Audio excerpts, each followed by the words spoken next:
going? We're rolling? We're rolling. Hey everybody, it's Bryan, Director of Skincare Research at Paula's Choice Skincare. You are on our channel. Thanks for tuning in.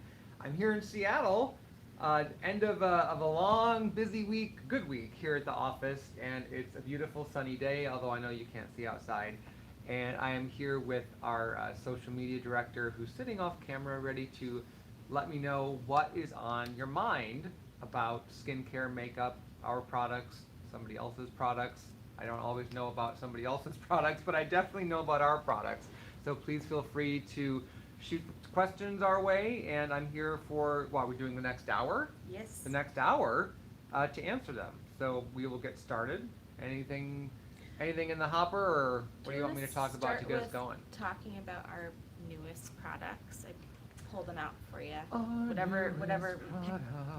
Yeah. So number one, this is our new product, the On The Go Shielding Powder with SPF 30. There's been a little confusion about this. It's got a built-in brush, and the brush is magnetic. You can actually take it out to clean it. You want to make sure that you just kind of knock any excess powder back inside, and then it snaps back into place. Close it up. Perfect for on the go, hence the name. Use, tuck this into your bag, your pocket, whatever. What's really nice about this powder is not only is it super gentle, of course it's fragrance free because it's from us, but the zinc oxide is very finely milled. It's still non-nano if you're concerned about nanoparticles, but it gives you that nice, smooth, even, broad spectrum protection. And it doesn't, unlike some other mineral powders on the market, at least those that we've experienced, we really worked hard to make sure that the texture of this powder was seamless and not chalky or drying. We didn't want you to have the trade-off of boosting your sun protection, but then making your skin look dull, dry, or flaky. And I think we really achieved it with this. It is a tinted powder, as you saw.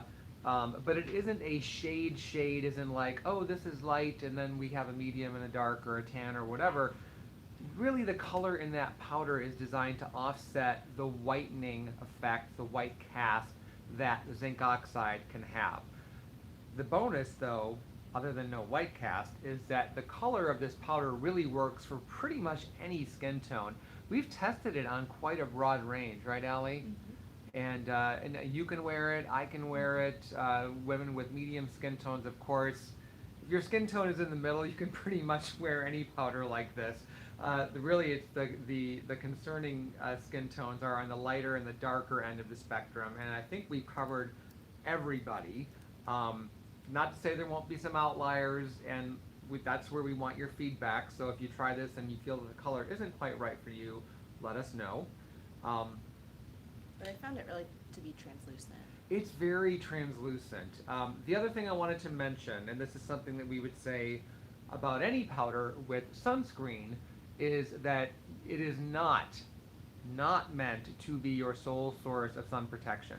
It did test and it earned its SPF 30, but the amount of powder that you would need to apply to get to SPF 30 is in all likelihood more than what most people would feel comfortable wearing, which is why we recommended this as an adjunct or a way to touch up your existing sunscreen. So your moisturizer with SPF, or your primer with sunscreen, or your foundation with sunscreen, rather than stop what you're doing in the middle of the day and wash your face, reapply all your skincare, reapply your makeup just to refresh, if you will, your sunscreen. Just dust this powder on, and it's going to give your SPF, it's going to revive it and give it a boost. That's why we created this product, and it couldn't be easier. I sound like an infomercial. It couldn't be easier to use, so call now.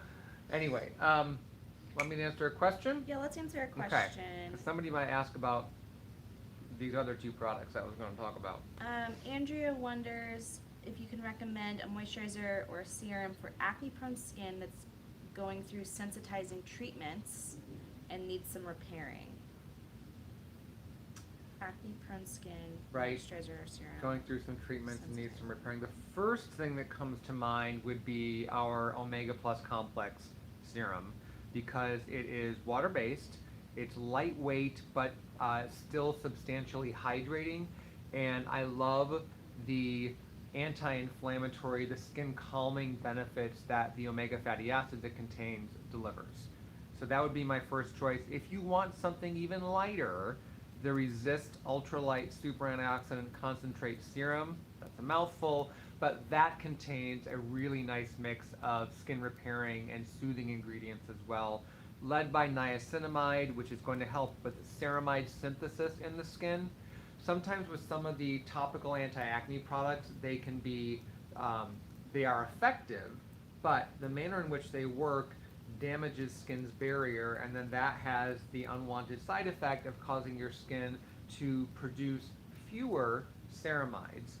So adding niacinamide to your routine, you could also look to our 10% niacinamide booster. That would be another option, and you could use that with that booster with either of those other products I mentioned. So yeah, in hindsight, those would be my top three from our line. But I love that niacinamide can trigger your skin to produce more of its own ceramides, which is how it gets its barrier repair properties. And niacinamide also has an impact on hydration. And at 10%, actually amounts of around 5% or greater have been shown to have, they're not quite sure how, but the research has shown that amounts of niacinamide at 5% or greater can have a benefit on breakouts as well. So if it were me, and not knowing exactly which medications you're using, I would do a combo of the Resist Omega Complex Serum and the 10% niacinamide booster. You can put the niacinamide booster on first and then finish with the serum. Maybe do the niacinamide booster morning and evening, and then that booster with the Omega Complex Serum at night. On the subject, Melissa is wondering what skin sensitization is. She believes that her skin is sensitized to synthetic sunscreen, especially those over 30 SPF. And so, what should she do to prevent this? Well, there's skin sensitization is kind of a catch-all term. There's sensitive skin, where your skin can have a reaction, an irritant response to anything external, including what you put on it. And that's, as you can imagine, a long list, depending on what you happen to be sensitive to. Then there is an allergic contact response or allergic contact dermatitis, where you actually, rather than skin just having an irritant reaction, for example, like it often does to denatured alcohol, or yes, even some sunscreen ingredients, there is an allergy response, meaning that your immune system gets involved.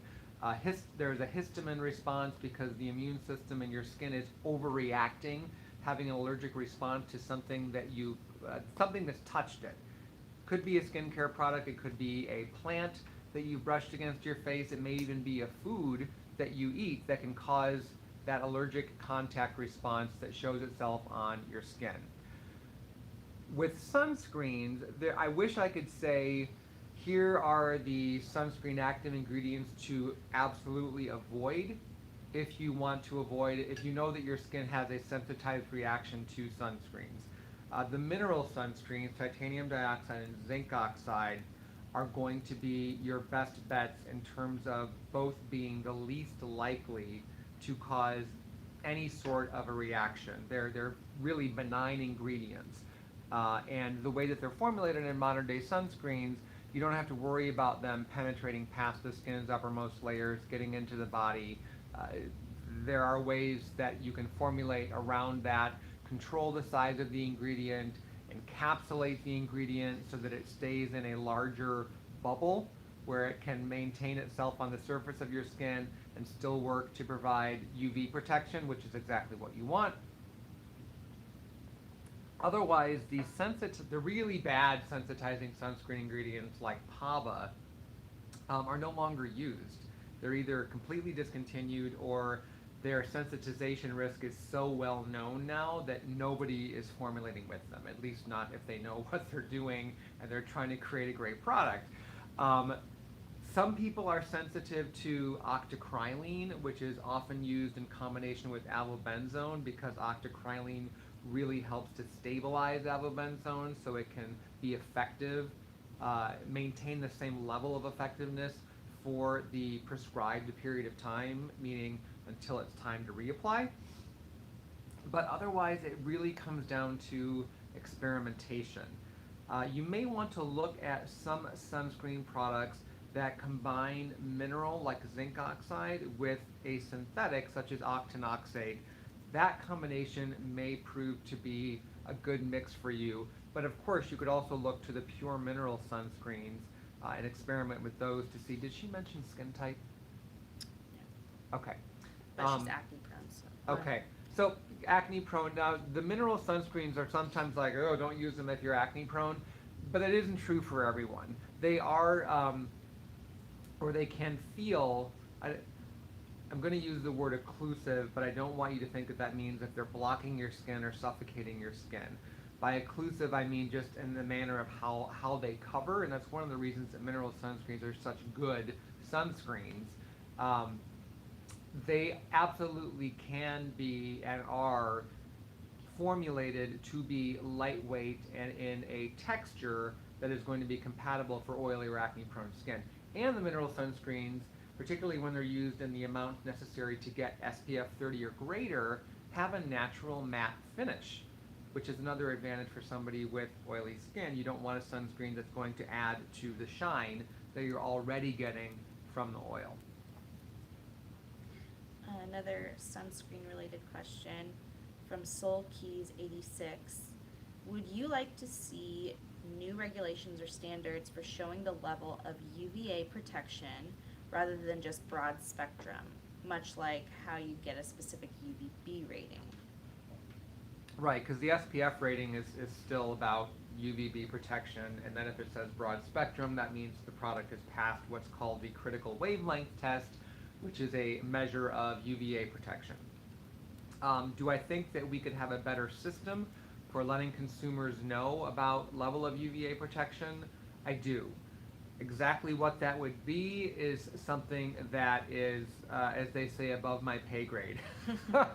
There's, it gets very, very geeky looking at the science of critical wavelength protection, how the product was tested.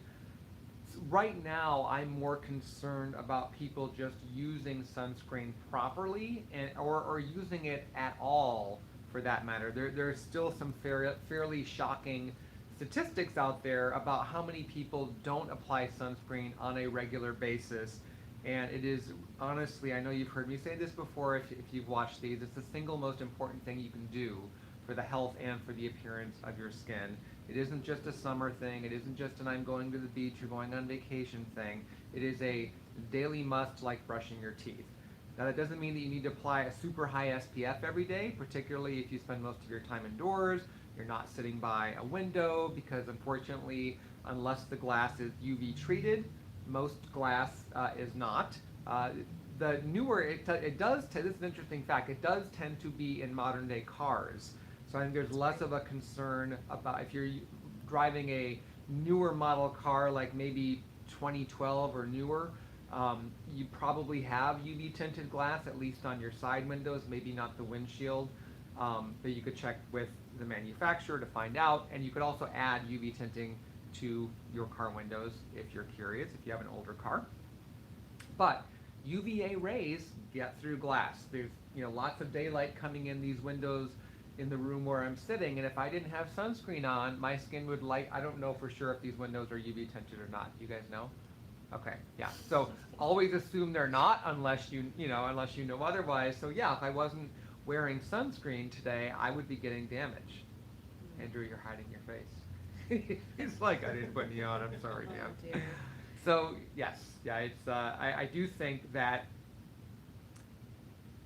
along with a better system for determining level of UVA protection, and I think that this system could be or is needed on a global basis.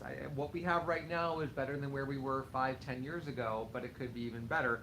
But what really would help is for sunscreens to have a global harmonization in terms of how to use it, how much to apply, how often to reapply, and be phrased in a way that makes practical sense for how people live their lives.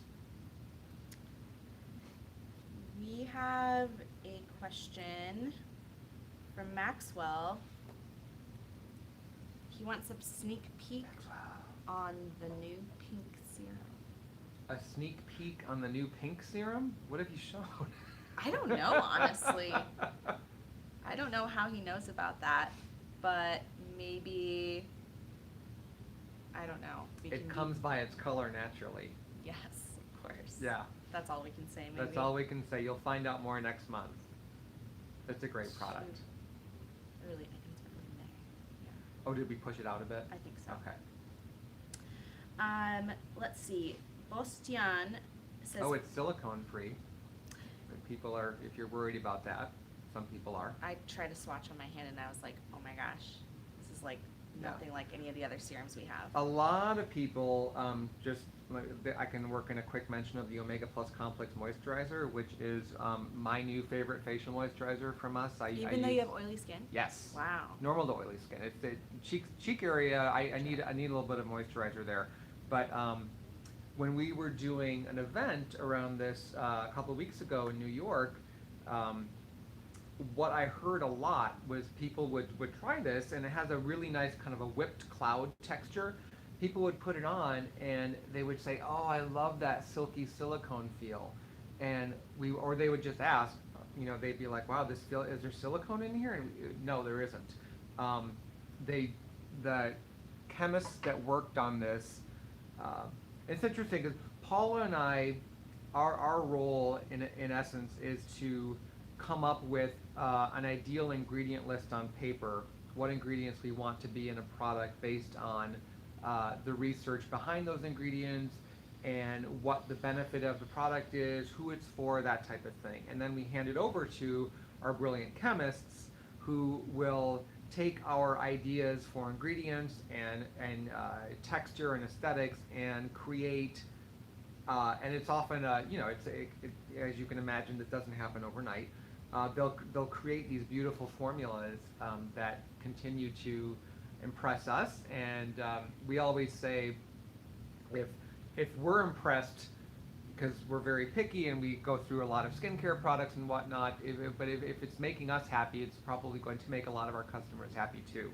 I would love it if everything we launched, got universal approval from our customers, but that's not realistic any more so than everyone is going to go into a restaurant and order the same chicken or beef or fish or vegan dish and think, wow, this is the best meal I've ever eaten. Different strokes for different folks. That's why we have as many products as we do, which I know is a whole other rabbit hole of why do you have so many products, and that's a big part of it. Bastian says, first of all, thanks for the best skin of my life and so much info about skincare. I love your body products. Are you planning to make any more potent AHA or BHA body products? Not at the moment. I wish body care as a category was stronger for us in terms of our customer interest. We've got some brilliant body care products. I use our weightless body treatment with 2% BHA. I use the daily replenishing body cream, and I didn't think I would at first because I thought I'm more of if I use a body moisturizer, it's more of a lotion type texture, and so I recognized the need we had to create a body cream, and as we were putting the formula together, I was still thinking this is just going to be, I love how it looks on paper, but it's going to be too heavy for me, and it isn't. It's wonderful. But our body products don't get a lot of attention. They do okay, and the people that try them generally like them. Some people do wish that we would add fragrance. There's sort of that separation of, okay, I get why fragrance is a problem for my face, but couldn't you give me a body cream that smells like a pina colada, or orange blossoms, or whatever that lovely scent that they have in mind is, lavender, rose. And we won't do that because skin is skin, and just because it's from the neck down or covered by clothing and not as exposed to the environment, it doesn't make it any less vulnerable to the irritation potential that fragrance has. So I think part of the reason why body care as a category hasn't been like a runaway category for us is because we don't use fragrance in our body care products, and a lot of other brands do, and that is a very strong selling point for a lot of people. Jennifer is wondering if you have thoughts on red light therapy for skin benefits, especially for sensitive rosacea prone skin. So red light would be LED therapy, light emitting diodes, so very much like what powers our smartphones or our laptops, but used in a more targeted, stronger way. For sensitive skin and rosacea, the red light, the research, I'm just thinking back, the research that I've seen on red light LED therapy has been more in the line of collagen stimulation for the improved appearance of wrinkles and skin firmness. I'm not recalling, and then the blue light LED therapy tends to be more, the research around that is more along the lines of reducing acne, because if you get the right wavelength of that blue light, it releases something in skin called porphyrins, which then have a destructive effect on the P. acnes bacteria. That is how they theorize blue light works to reduce acne. I don't think you'll find any legitimate studies saying all you need to control acne is blue light. You'll still need anti-acne skincare products.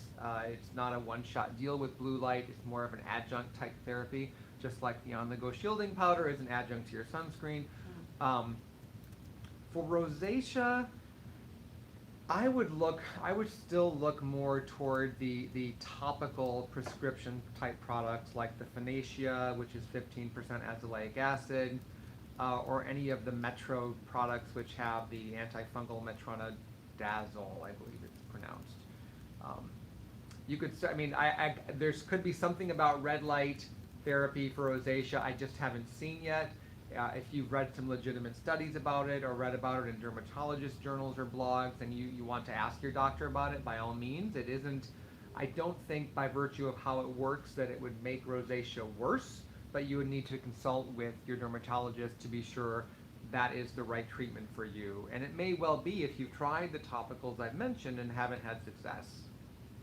And I added to the chat box our article on light therapy. So if anyone wants to read that, that's there in the chat. Okay.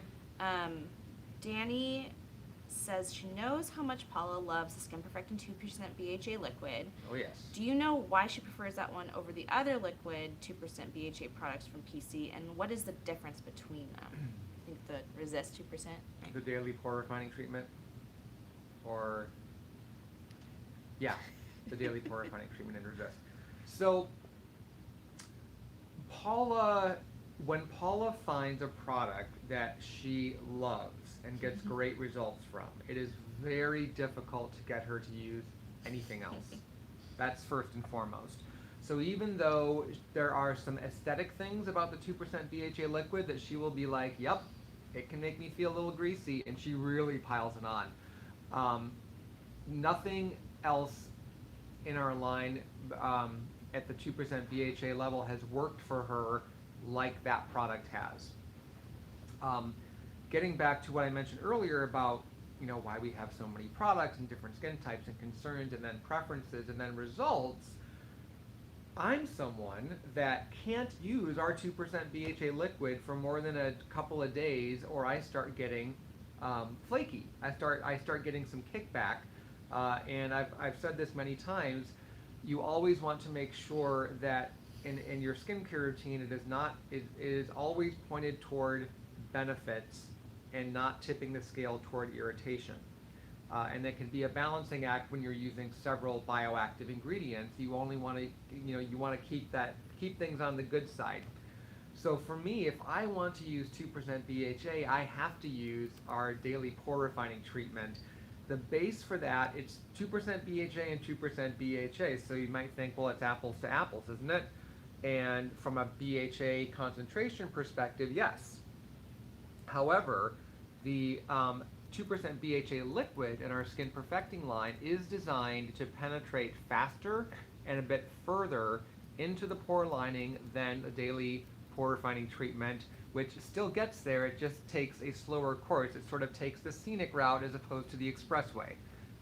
That's really, I mean, and then of course, the daily pore refining treatment was formulated more for that person who has concerns around pores, clogged pores, large pores, post acne marks, and signs of aging, and they want an exfoliant that's going to deliver those anti-aging benefits as well. That's why that daily pore refining treatment has several different antioxidants, soothing agents, peptides, and other anti-aging ingredients that will benefit somebody with normal to oily skin and concerns around wrinkles and pores and breakouts. We have a question from Allie, not me, another one. What are the best products to reduce the redness of rosacea? The best products from Paula's Choice. Should we just do that? Or? Yeah, we can talk. Yeah, let's talk about that, and also maybe certain ingredients that Sure. that you want to look for. So you need a facial cleanser, and separate from your rosacea, you can choose based on your skin type. Within our line, we have the collection of products called Calm, that was designed specifically around people who are struggling with facial redness and signs of sensitivity. Although all of our products really are formulated for somebody with sensitive skin, just by virtue of their formulas, how we put that together, the fact that we don't add fragrance, natural or synthetic. We also watch out for sensitizing preservatives, although I wish we were still using parabens because they're some of the least sensitizing preservatives out there, but they have a bad reputation. They're that kid at school that was caught smoking behind the gym. So cleanser, choose based on your skin type. If you want to start with Calm, we have the Calm Redness Relief Cleanser Normal to Oily, which is a gel, Normal to Dry, which is a milky lotion. They're both water soluble. They're not going to leave a residue on your skin, and they're not going to be drying or stripping at all. Second to that, I think one of the best ingredients for taming signs of rosacea would be anything that you can do. It's that group of barrier repairing, barrier rebuilding, barrier strengthening ingredients.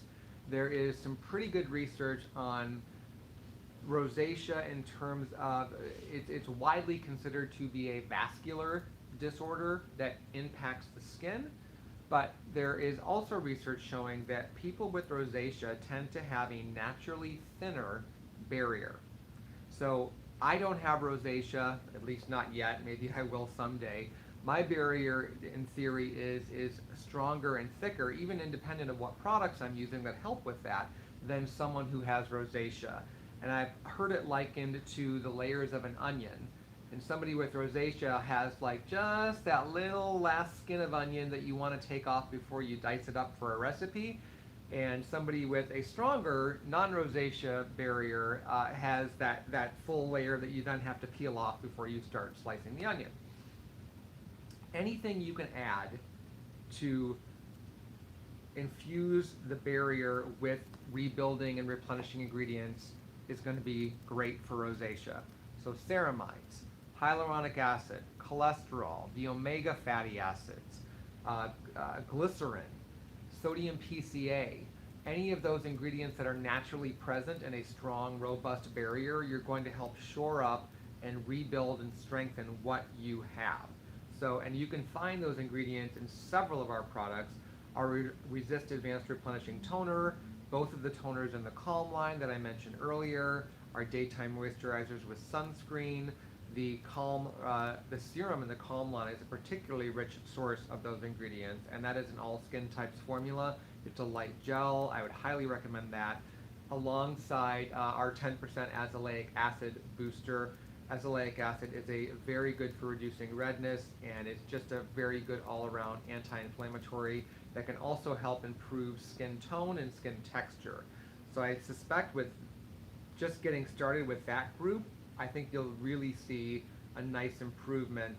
And if you will likely, because rosacea can be stubborn, you'll need to talk to your dermatologist about what else you can do prescription-wise topically, and then how that works into your existing routine. Any of the products I mentioned or any of the ingredients we've discussed that you may want to look, you could certainly look for those in other products as well. They can be used with topical prescription products for rosacea. I'm sensing a theme here because our next question is from Patrick. He tends to have a red face in the morning after using niacinamide the night before. It doesn't hurt or itch, but is this damaging to his skin? If your skin isn't normally that color, I would be concerned that there is some sort of stimulation, possibly inflammation that is going on to cause that. And niacinamide is not known to be inflammatory. Nicotinic acid, there's components of that that can be, but it's a different chemical structure than niacinamide. It could be, did he mention he was using the booster? Or just a niacinamide product? I assume it was the niacinamide booster, but he doesn't say booster. Okay, so We'll see if he responds. yeah, if what we're talking about is the niacinamide booster, it may be something else in that product. For example, that booster contains ascorbylglucoside, which is a form of vitamin C. I believe it also has acetylglucosamine. You may be, your skin may be reacting to one of those ingredients. I'm not saying that those are irritating ingredients. I'm just thinking of some of the more bioactive ingredients in that booster beyond the niacinamide that could be sensitizing for you. The big test would be to stop using the product and see if your skin does not have that response in the morning.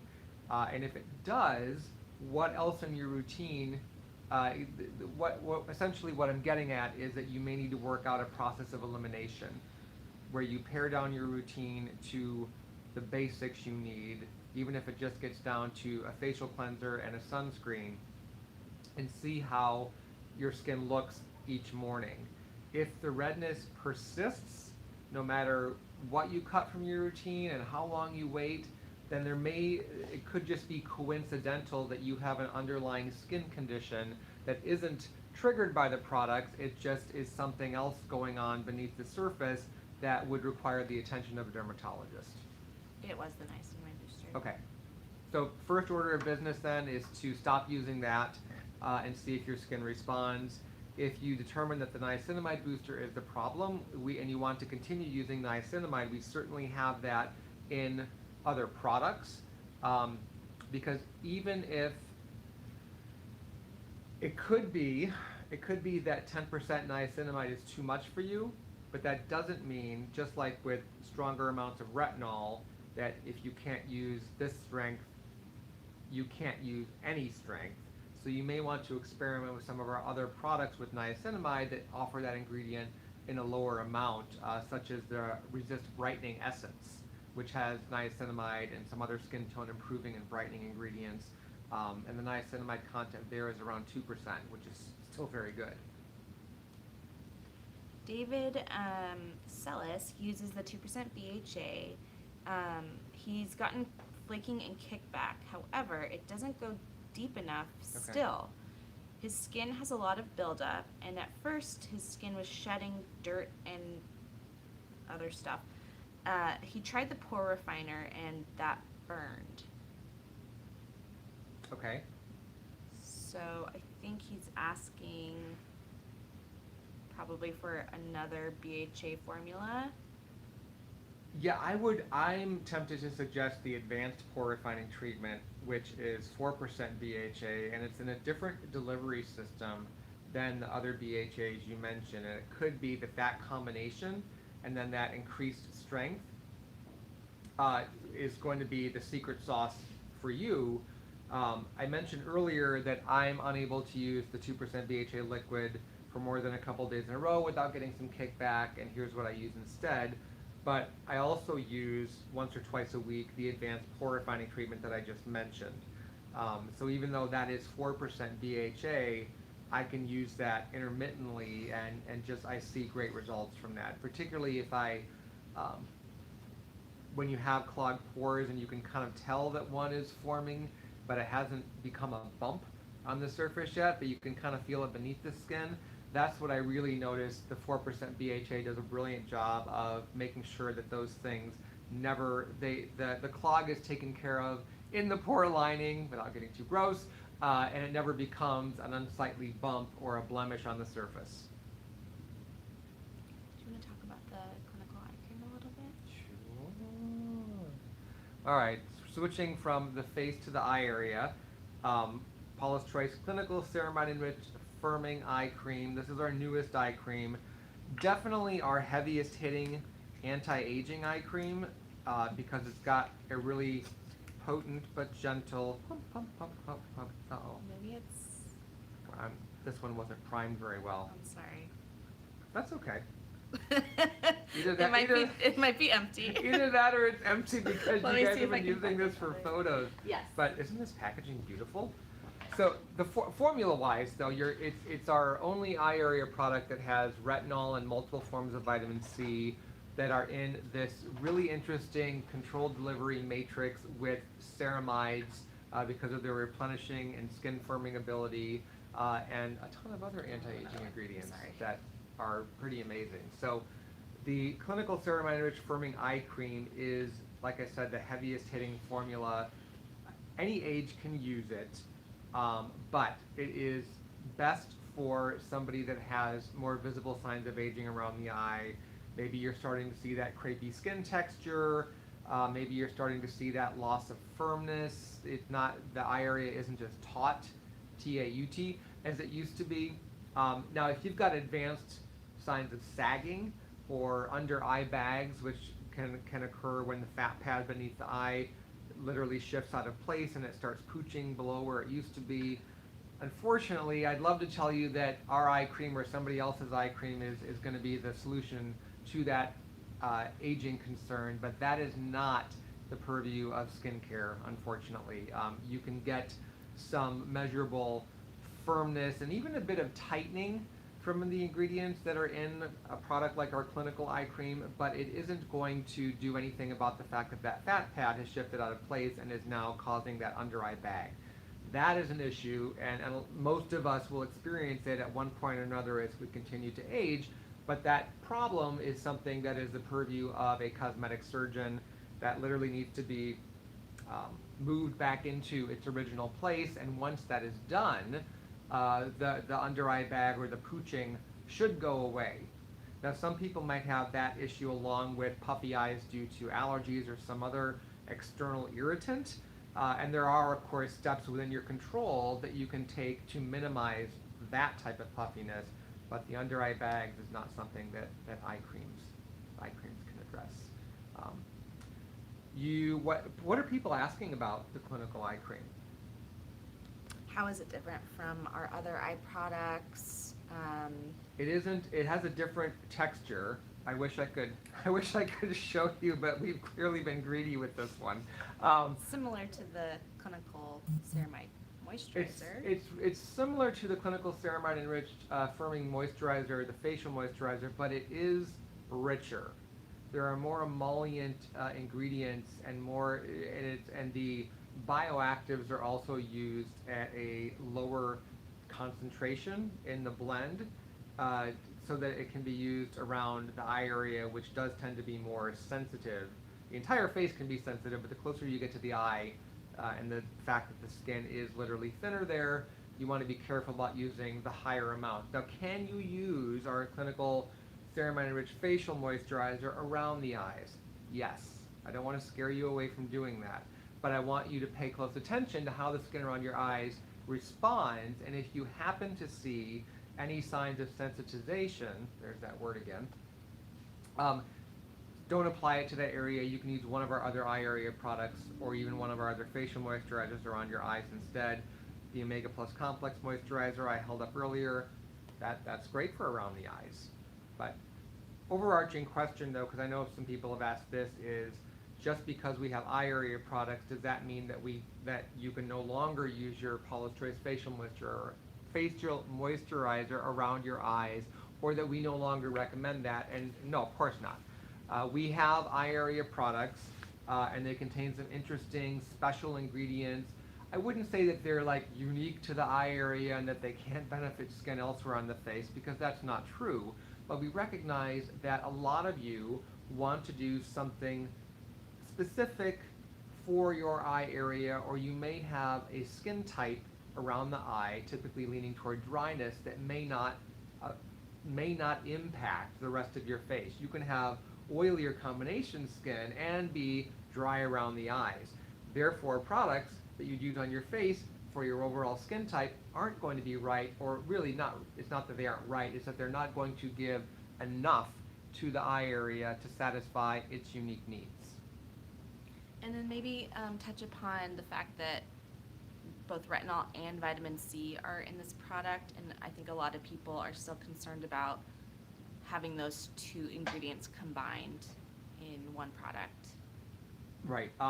The concerns are pretty much unfounded. There's no reason they can't coexist in one product. They coexist naturally in your skin. And your skin seems to know what to do with them. And they're separate from that. There's also research showing that vitamin C, when it is in a product with retinol, it actually helps keep the retinol stable and effective for longer. So if anything, you're shortchanging your skin if you're using a higher amount of retinol in particular, and you don't have any sort of a vitamin C or other type of antioxidant that helps to shore that up. Antioxidants in general will help do that with retinol, but there is specific research pointing to vitamin C being particularly good, vitamin E as well, but vitamin C in particular, at keeping retinol stable and potent for longer. So that is one of the reasons why we did that combination in the facial clinical moisturizer and the eye cream, as well as the fact that both of them have a very positive impact, and they go about doing it in different ways on skin's firmness and color, for that matter. We have a question about our SPF powder and why it's not being why it's not being launched in Europe. Can we talk about that due to the regulations there? I don't have a definitive answer on that. My current understanding is that there isn't a regulation in the EU that prohibits powder sunscreens from being sold. There is a guideline, and there is some concern over inhalation of powder, but there are a ton of other powders in the EU with sunscreen that are sold. Facial powders are sold, body powders are sold. If you're concerned about inhalation, the solution is to hold your breath briefly while you're dusting on the product and go on. And it really is as easy as that. You shouldn't be applying so much powder, any kind of powder, to your face where afterwards you can literally see this powder cloud in the air that you then have to run away from because you don't want to breathe it in. We have the regulator that our Paula's Choice Europe team works with and uses to vet the products that we create. The previous one had approved, this is an interesting little side story. The previous regulator had approved the powder. He said it was fine, no problem, you can sell it. He passed away very suddenly.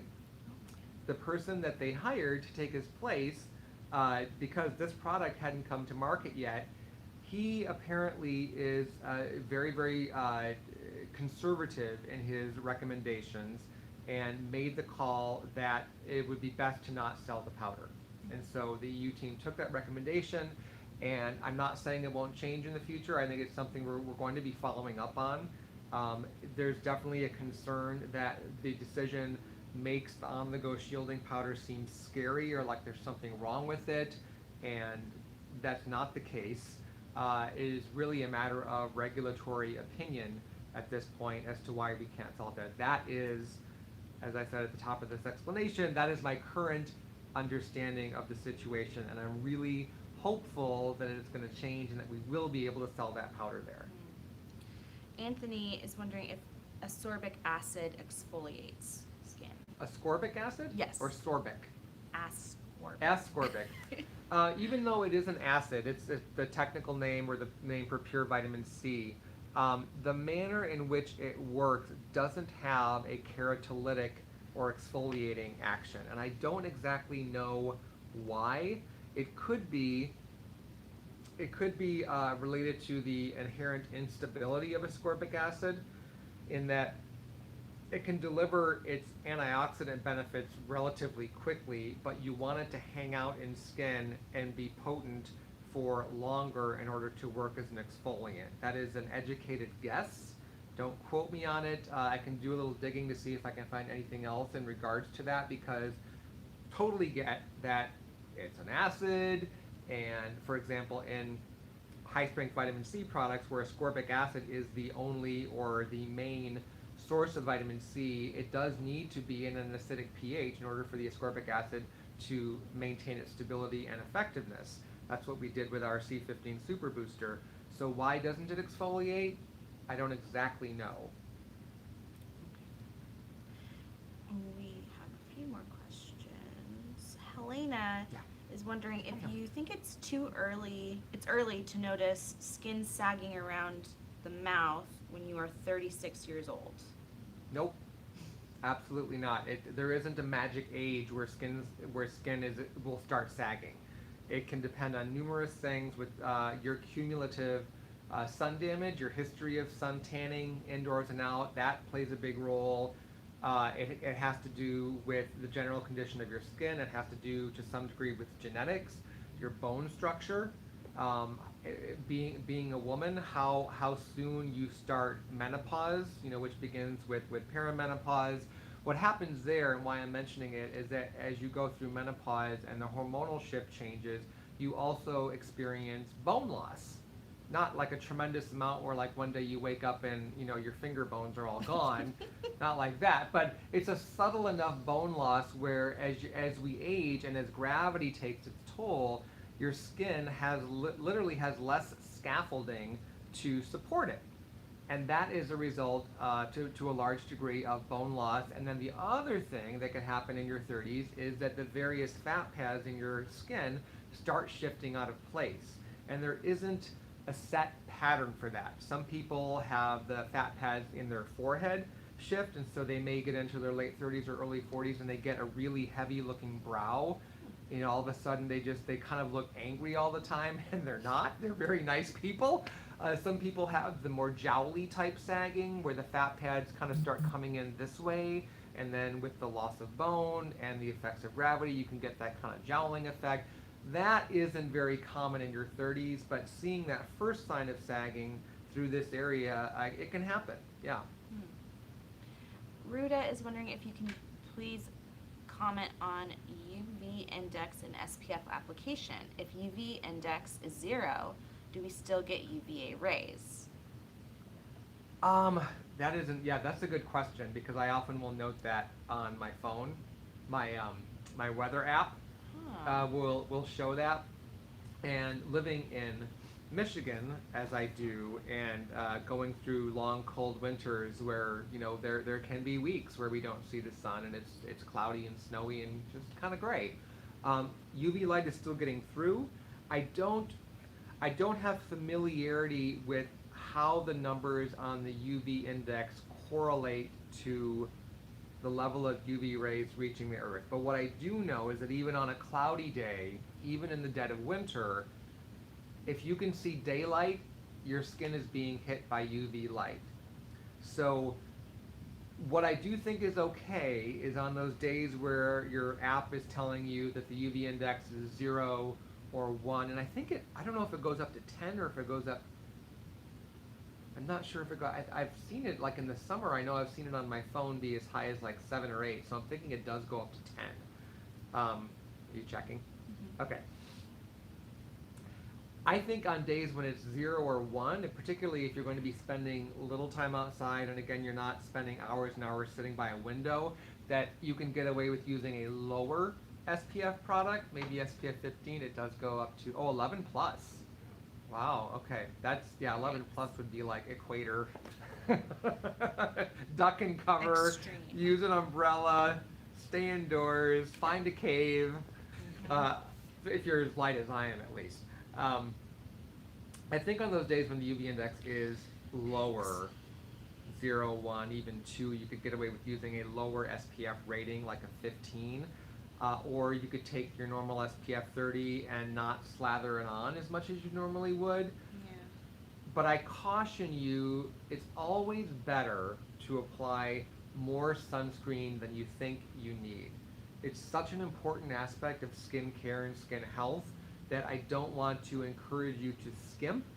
But, you know, anecdotally, I absolutely put a heavier application of sunscreen on my face and neck during the summer months in Michigan than I do in the winter. So even though I'm still using my sunscreen every single day without fail, even when I travel, I am conscious that I essentially double up on it during the winter because I know I'll be spending, or not during the summer, because I know I'll be spending more time outside.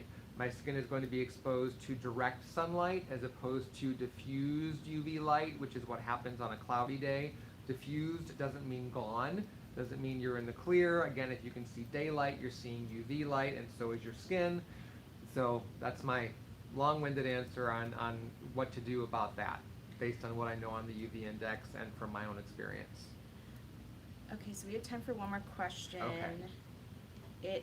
I really like this question because this is a trend that has popped up recently, especially you see it on Instagram a lot. Your skin is so glowy. Oh, thank What are you you. doing? Today I used super light SPF and Okay. yeah, a 'Cause Glossier skin tint. Okay. We both have that skin color where any, I mean, maybe you've experienced this too, I'll bet, any imperfection just gets magnified. Yes. It sucks. Yes. It's that the red pink tones in our skin. Yep. Yep. Especially when I have a glass of wine, like. I've seen that happen on people, Kate. That wine doesn't affect me in that way. You're lucky. It affects me in other ways. If I overdo it. But what's the last question? The last question is, what are your thoughts on skincare fridges and maintaining the efficacy of products? So they now are selling these little 2-foot fridges. Okay. Specifically for skincare products. Unless there is, I mean, I'm not familiar with this trend. It's like I'll send you some info on it. I'm kind of like, what the hell? So I immediately want to try to understand why. Sometimes it's just like, man, that's a bad idea, or that just sounds ridiculous. And other times there's like, okay, yeah, there's a ridiculous aspect to that, or an impractical aspect to that, but what's the logic behind doing it? There is no benefit to keeping your skincare cold, other than if you like the feeling of a cold product going on. But then I would caution you to be careful that you're not getting the product too cold, because just like cold water irritates the skin, so does a cold product. You know, if you're dropping your skincare below 35 degrees, which is reasonably cold, and that's like 35 to 42 is a typical temperature range for a refrigerator in order to keep food where it needs to be to avoid spoilage and maintain freshness. So unless these skincare refrigerators are deliberately set up to maintain a temperature that is below room temperature but not exactly cold, that's where I'm thinking maybe the logic is, if they're doing that. But I haven't seen any research showing that keeping skincare, you know, between this tight temperature range of maybe 10 degrees, give or take 1 or 2, is beneficial. I have seen research showing that the majority of skincare products are formulated to maintain their stability and effectiveness at room temperature, which here in the States, because we're on the Fahrenheit, right? Yep. Not Celsius. And the numbers are different, obviously. Yeah, we're like unlike the rest of the world. So in the U.S. with Fahrenheit, average room temperature would be between 68 and 72 degrees. And then all of our products, I can't speak for what every other brand does in terms of stability testing, but they probably follow the traditional route that includes a freeze thaw cycle of stability testing to see what happens to the product and how stable it is and whatnot, but continually keeping your product cold and then bringing it out and then putting, I don't get it. I don't, right off the top of my head, I don't understand the purpose of a skincare refrigerator other than the novelty aspect of it. I don't think it's good skincare. If it's not keep getting your products too cold, I don't think it's terrible. It's not like dumping isopropyl alcohol over your face or using Seabreeze, but I don't. Right now, I can just say I don't quite get it. I don't think it's something that I would run out and buy. Okay. But, yeah. You got a lot of love from our viewers. They're happy to see you. Happy that you're back. So yeah. Good. We're working out something where I can do this more regularly, potentially from my home again. But I think everyone was getting tired of seeing my sofa and my cute little plaid pillows. So we'll see what we can do, but I really appreciate all the support. I'm glad you guys hang in there with us. And you always have such good and often very interesting questions. So thank you for that, and I will be back on in one form or another soon. Can you plug our Facebook and Instagram live later? That's right. If you are still watching, if you haven't gone to the bathroom yet, Paula is going to be here today, and she and I are going to be doing a Facebook and Instagram live chat. It is at noon. Right? Yes, it noon Pacific time, 3 p.m. Eastern time. Otherwise, check your local listings.